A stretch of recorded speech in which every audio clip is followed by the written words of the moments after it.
Hi, I'm Robin Boyce, and we've got a lot of great information for you here in the first part of the year. Happy New Year to you.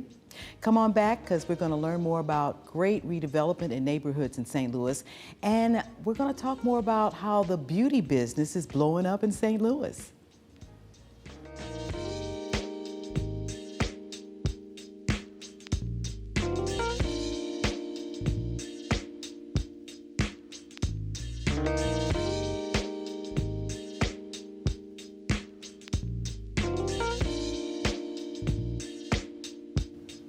Hi, I'm Robin Boyce for City Corner. Thanks for tuning in today. We've got a lot of great information. And here in the studios with me right now is Mr. Stephen Ackrey, who's president and executive director for RISE. It's a neighborhood organization that helps neighborhoods redevelop their areas, and they do all kinds of things. And Steve, thank you for coming in and talking with us about RISE and some of the things that you've been able to do. I've seen some of the really nice housing that has been built, and you partnering with developers and putting and really bringing communities back alive. Tell us about some of the projects that you're working on right now. Sure. So one that is just about nearing completion is down on the south side of the city in the Gravois Park area, centered around Chippewa, just west of Jefferson Broadway area. Okay. And it involves a historic rehab of 16 buildings, 46 apartments, a commercial space that's going to be a restaurant incubator, and then also some space to provide services to the residents of the area. So that one we're real excited about. It's just about done and looking fantastic. We also just wrapped up working with a great organization in the Ville Northside Community Housing, doing some development in that neighborhood with 43 new and historic rehab townhouse and apartments. It also has a very large sort of open space park area that we work with MSD and Project Clear. That is a water management feature to run off water. Open space area, so that's another development on the north side that's just wrapping up there. Excellent. And we just started on a project that we're doing in Granite City. Downtown Granite City, the old historic YMCA building that's been empty for a long time. That's exciting. Yeah, so that's going to be 37 apartments, and it's going to have some commercial space in there, some studios for arts, and a lot of amenities for the residents in that building. Those projects really sound good. It sounds like this is an organization that moves forward on helping people develop their communities. Right. Your mission, what is it that you hope to do in the St. Louis region? So our mission is to partner with communities to build stronger, more equitable St. Louis area neighborhoods. And so it's sort of like, well, what does that mean? You know, what do we really do? And we do kind of an unusual combination of things. We work with the neighborhood-based community development organizations to build their capacity and their strength so that they can, accomplish what they want to do in their neighborhoods. So we have a lot of partnership with groups in neighborhoods to do that work.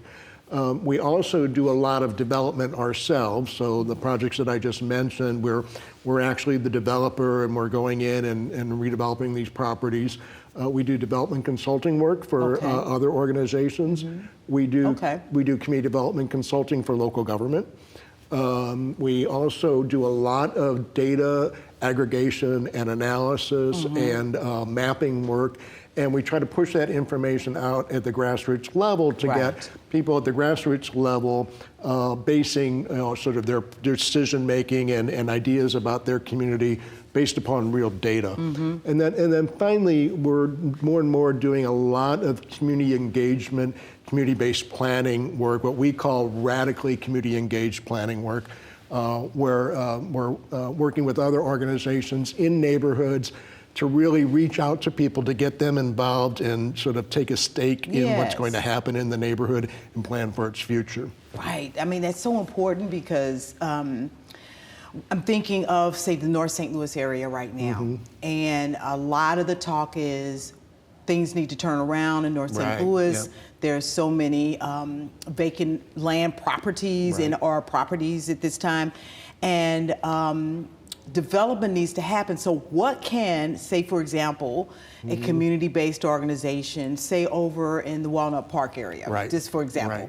what can they do to improve the situation and with an organization like yours? Yeah. So actually, we have worked with an organization over in that part of the city, Riverview West Florissant Yes. Development Corporation over there. Okay, yes. And one of the most basic things is getting that sort of organization of the community, getting people involved and taking a stake in the neighborhood, so that they can sort of voice what they want, and that there's a vision and a plan, so that when people come in to do development in the area, if it's ready for development, then there's not sort of the like, well, what are you going to do? And there's a kind of a pathway for that to happen in the neighborhood. A lot of times, what you find is if there's not sort of a system set up in that neighborhood, right, for people to sort of plug into, then they might think they want to do something in the area, but they don't know who to talk to. They don't know sort of who the decision makers are, and what the process is. And the more you have people involved in sort of setting that up, having a neighborhood development review committee, for instance, where people are involved in saying, okay, if you want to do development in the area, these are the rules, this is what we want to see, that kind of thing. And that just needs to be developed more. And that takes community engagement and planning work. Right, and that's what I was going to say. It sounds like to me, first off, that community needs to be engaged and understand that they're the stakeholders here. Yes, exactly. And then bringing in an organization like yours, you can help shape and form that whole process and helping them understand what it's going to take to redevelop. And different areas are sort of in different places. Yes. So, some are closer ready for actual, when you talk about redevelopment activity to happen. Others are like, there's other things that have to happen first. And you have to continue to build off strength of each area. What is there, and build off that strength. Right. And it's, unfortunately, a very long-term process. It is. People want to see things happen, right away. What's going to happen in the next year? Well, communities transition over multiple years, not just, it doesn't happen overnight. Yes, they do. It takes a while because you're dealing with, having to deal with local situations and zoning laws and et cetera, et cetera. Yeah.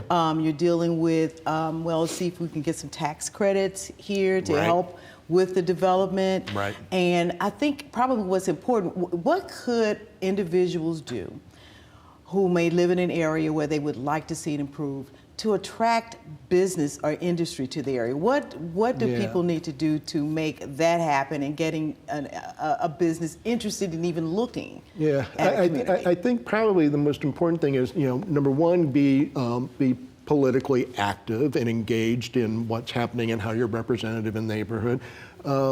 If you can and have the time to dedicate it to it, become involved in, if you have a neighborhood community development organization, get involved in that, or there may need to be one that's organized, and you have to really stay with it. It takes a lot of dedication because, like I said, these things don't happen quickly.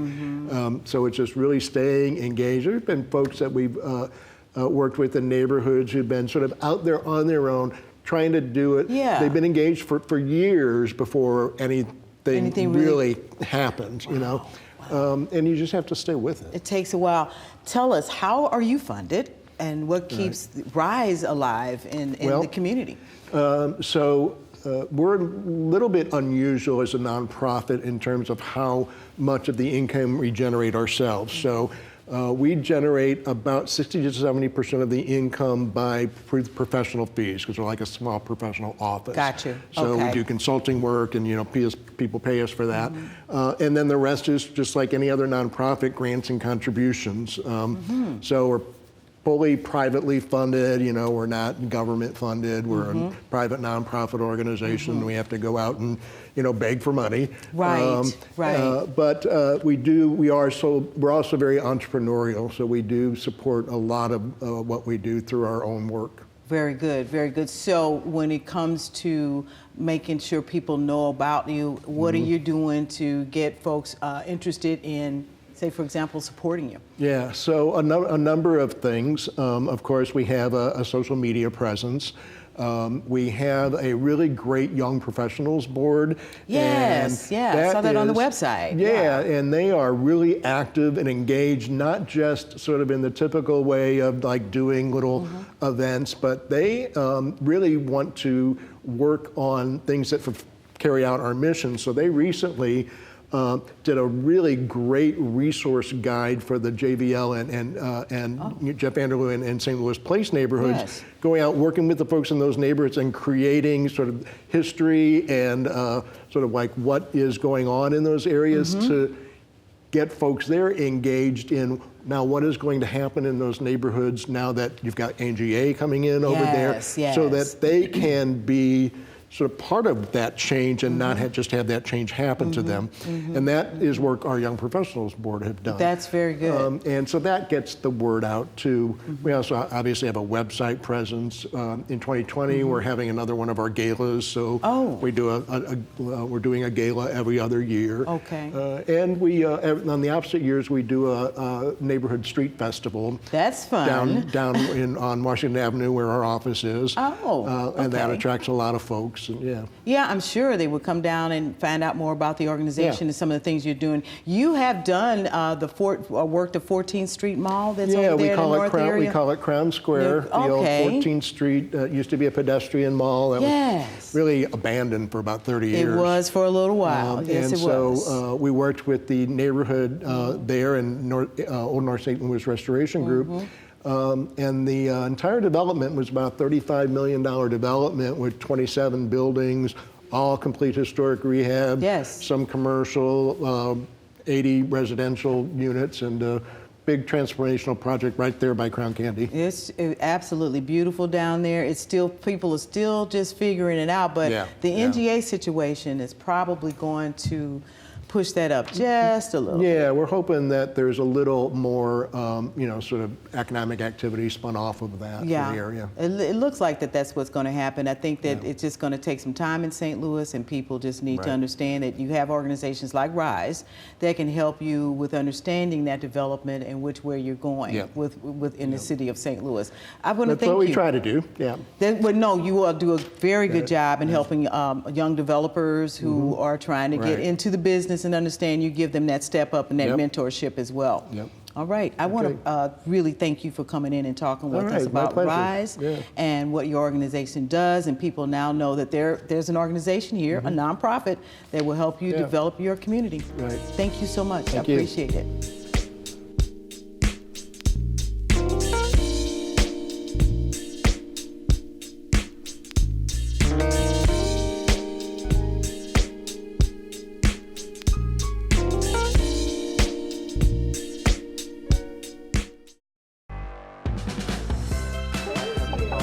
Oh, have you seen that piece on the Tiffany neighborhood on STL TV? No. Let me show you.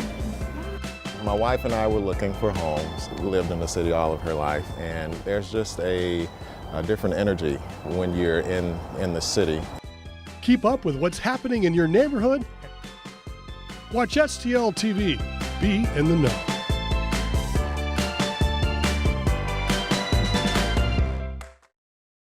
Operation Wonder Park is a go! There's nothing more powerful than imagination. But don't just imagine. Use STEM to change the world. Who's with me? Oh, it's gonna hurt tomorrow. If she can STEM, so can you. Find out more at She Can STEM. What do you think you're doing, Kevin? Was just gonna drive home. There are several warning signs present that you shouldn't be driving. Like hearing voices? Like your text-to-emoji ratio? Oh man, the selfies. Selfie, nailed it. We all have warning signs that let us know that we're probably not okay to drive. Mine is pretending to be your subconscious. Craig, come on man, let's split a ride home.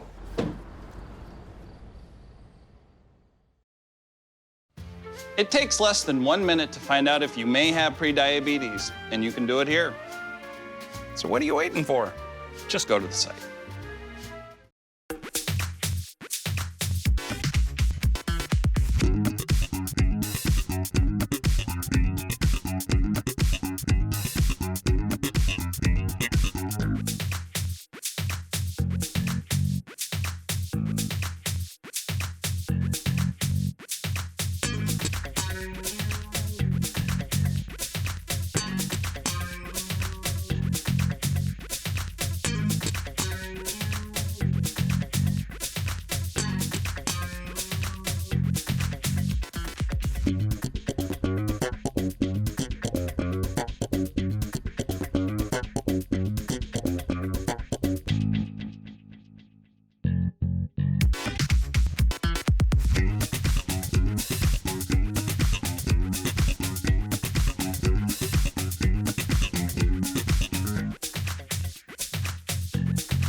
Hi, I'm Robin Boyce, and we're back in the studios here with City Corner.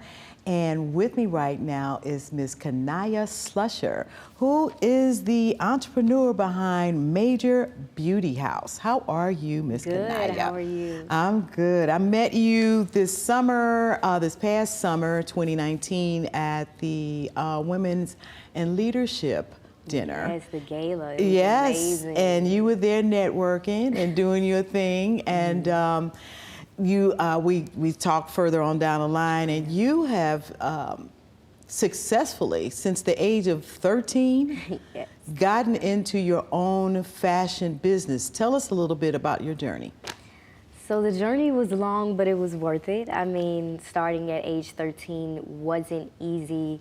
You know, building and being young and trying to show people your knowledge and really trying to grow something and establish something for yourself, and people just looking at your age was one of my big obstacles. But as I've grown along the way, it's so funny because people's like, okay, that's that young girl that already got it. But it was like starting off, they're like, she's just so young and cute, not even listening to what I'm saying or the knowledge that I've obtained or with my brands or anything. But now it's more established, and it's a blessing to look and have inspired people and brought people with me and have shown people what I really have, you know, what talent that I was blessed with. So what inspired you to entrepreneurially move in? Because, you know, a young person like yourself would normally just sit in the mirror, put on makeup and lashes and have fun, but you decided to turn this thing into a business. It's crazy. Honestly, I didn't even know that I was meant to be an entrepreneur. That's how I know that it was a passion, you know, it was meant for me, because I didn't just say, oh, I'm gonna do it because it's a trend and other people's doing it. You know, it just came into my life unexpectedly.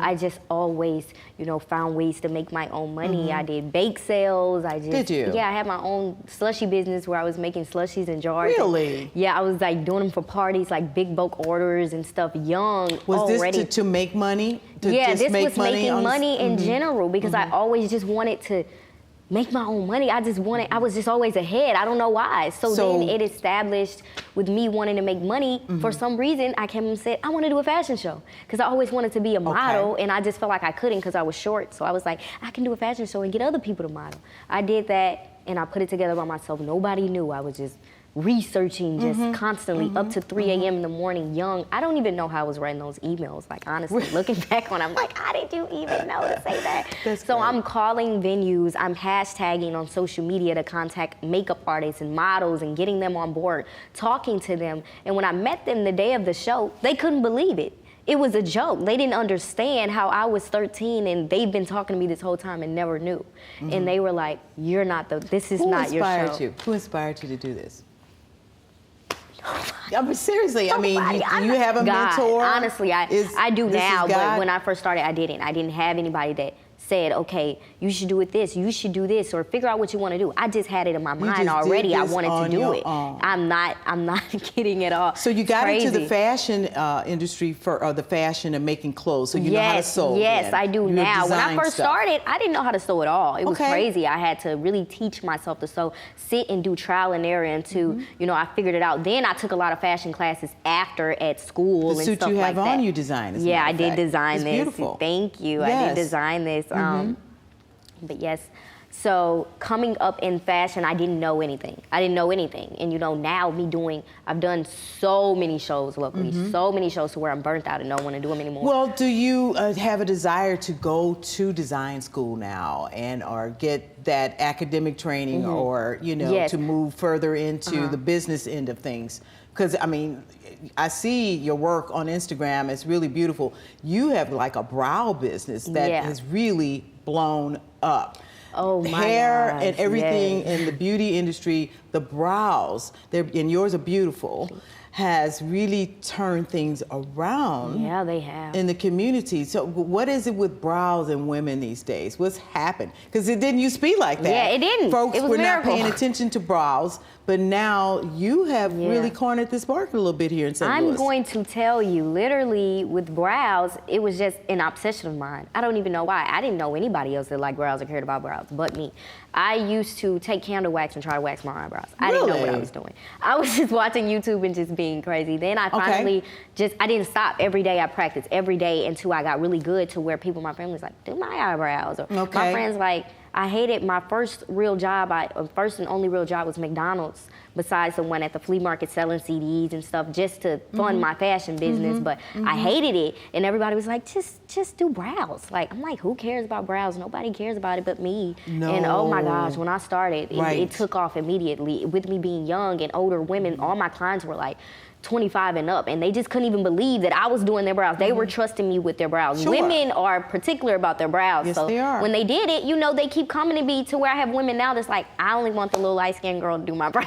Really? Yeah, it's crazy now. So but you're getting referrals quite a bit now. Yeah, I mean, I work every single day. It's crazy, and that's a blessing to know, do what I love every single day, and also offer more services now. But you know, brows, it just boomed. With tinting, nobody really knew about it in St. Louis, and when I got trained on it, it was like, I didn't even know what I was learning. So when I learned to do it, and you know, I really pushed it and marketed and branded myself and really just didn't stop. Every day was posting, paying for ads, and it just went crazy. I was booked every day, young. Right. So you're getting these bookings to get the brow, folks want their brows done and everything. So as you move into this business, you're looking at some other things in the beauty industry as well. You're looking at doing some more clothing at this point? Yeah, I'm going to drop my online site to where I don't have to do shows anymore. I can just sell online, because everybody's been asking for that, like custom pieces like this they can just buy online, offering next month. And I've been working on that for so long because I wanted it to be perfect, luxury, sleek, something new, something fresh, you know. And with brows, I'm working on just getting my own shop location and doing microblading and offering other young, successful, you know, beauty professionals to come and offer their service as well. That's awesome. Moving forward as an entrepreneur, what are some of the things that you would say to a young person like yourself?